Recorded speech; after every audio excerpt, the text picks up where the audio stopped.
Nefilins, a raça maldita que ainda nos observa. Nefilins.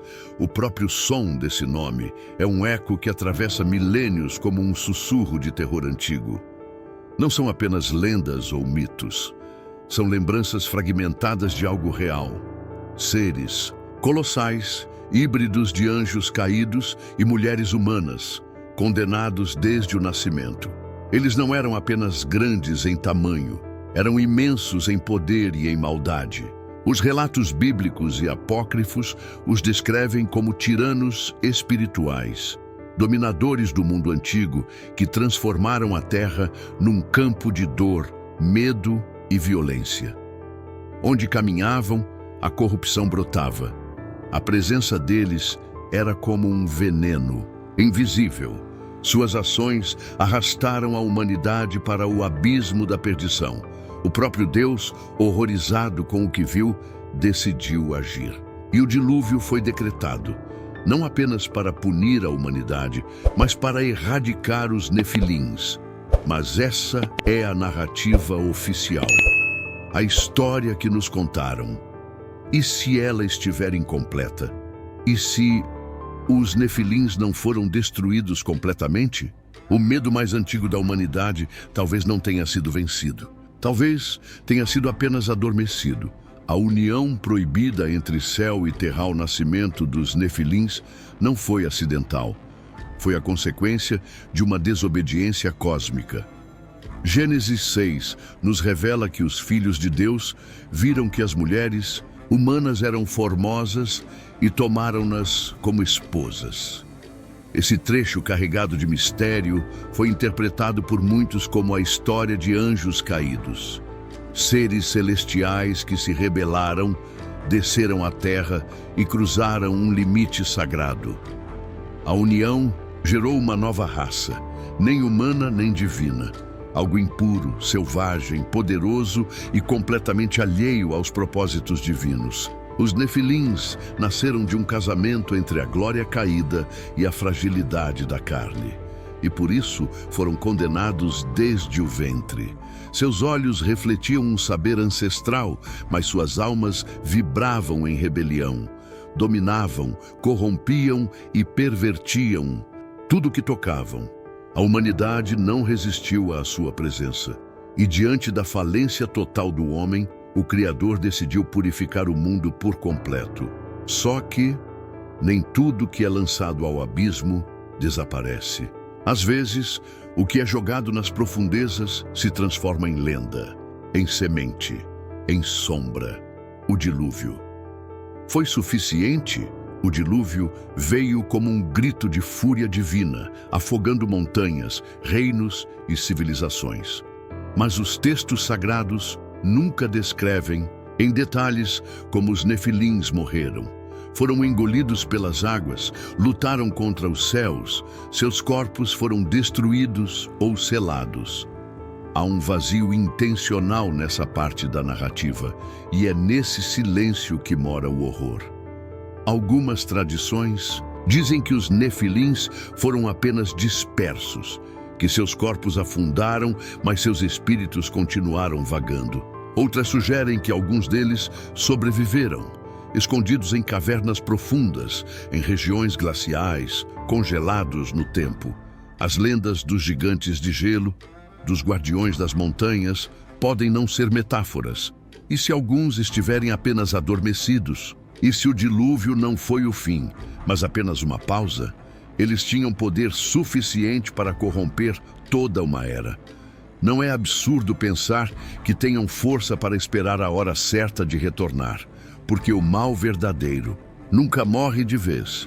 Golias, um eco vivo dos nefilins. Golias é apresentado na Bíblia como o gigante que enfrentou Davi. Mas ele não era um gigante qualquer.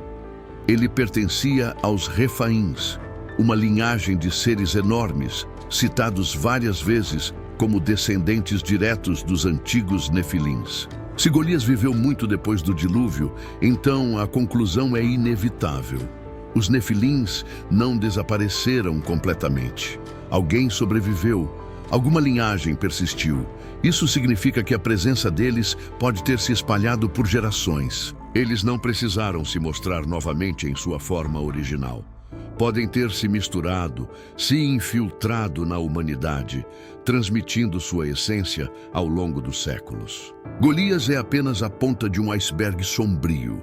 A pergunta mais inquietante não é onde estão os nefilins, mas sim o que mais herdamos deles: violência, ambição desmedida, culturas baseadas na adoração da força e da conquista. Talvez os reflexos da presença dos nefilins estejam mais vivos hoje do que nunca, disfarçados de progresso, poder e impunidade. Prisões geladas, montanhas seladas ao redor do mundo, existem regiões inexploradas que inspiram medo e fascínio. Montanhas com cavernas profundas, glaciares que escondem formas estranhas sob o gelo, regiões onde lendas persistem sobre gigantes petrificados. O que há de verdadeiro nessas histórias?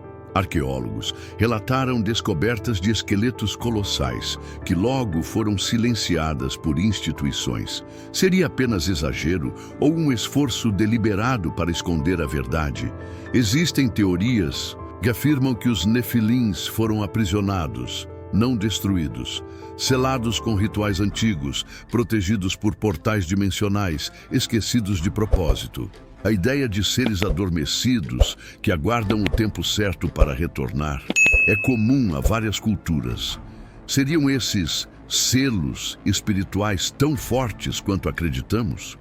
Ou já há rachaduras? Cada terremoto, cada erupção, cada colapso geológico pode ser uma abertura, um despertar, e os primeiros a perceber serão os mais sensíveis, os mais atentos. O retorno não será com trombetas, mas com sussurros no escuro, entre nós, camuflados em corpos uma nossa. Forma física dos nefilins pode ter desaparecido, mas o espírito permanece. Se adaptaram, talvez. Mudaram de pele, talvez. Mas o desejo de dominar, corromper e desafiar a ordem continua vivo. Alguns estudiosos do ocultismo e da profecia acreditam que os nefilins vivem entre nós, não como gigantes musculosos, mas como mentes poderosas, influenciando governos, indústrias, instituições religiosas. Disfarçados de líderes, bilionários, cientistas, talvez até artistas, manipulando o rumo da história, abrindo caminho para o retorno total de sua espécie. E os sinais estão por toda parte: degradação moral, banalização da violência, culto ao corpo, ao poder, ao ego. Os mesmos pilares que sustentavam os nefilins estão sendo reconstruídos no mundo moderno. Eles não estão apenas voltando, eles estão preparando o terreno para reinar novamente. E ninguém está percebendo o despertar das sombraços nefilins. Foram o erro mais grave que cruzou o limite entre o espiritual e o físico. Um erro que Deus tentou apagar, mas talvez não tenha sido possível eliminar por completo o que nasceu da rebeldia absoluta. O tempo passa, as eras mudam, mas a sombra deles persiste. E talvez, neste exato momento, ela esteja crescendo novamente. Cultos secretos, tecnologia capaz de manipular o DNA humano, tentativas de criar o ser perfeito. Tudo isso são peças num tabuleiro sombrio que está sendo montado. O retorno dos nefilins não virá como uma guerra direta. Virá como um novo nascimento, como um novo tipo de ser humano, com alma vendida, mente corrompida e corpo modificado. O que antes foi destruído pelo dilúvio pode agora retornar pelas mãos dos próprios homens. E quando eles se levantarem de novo, o mundo perceberá que nunca deixou de estar sob o jugo das trevas. A história não terminou. Ela apenas foi pausada. E os nefilins estão acordando.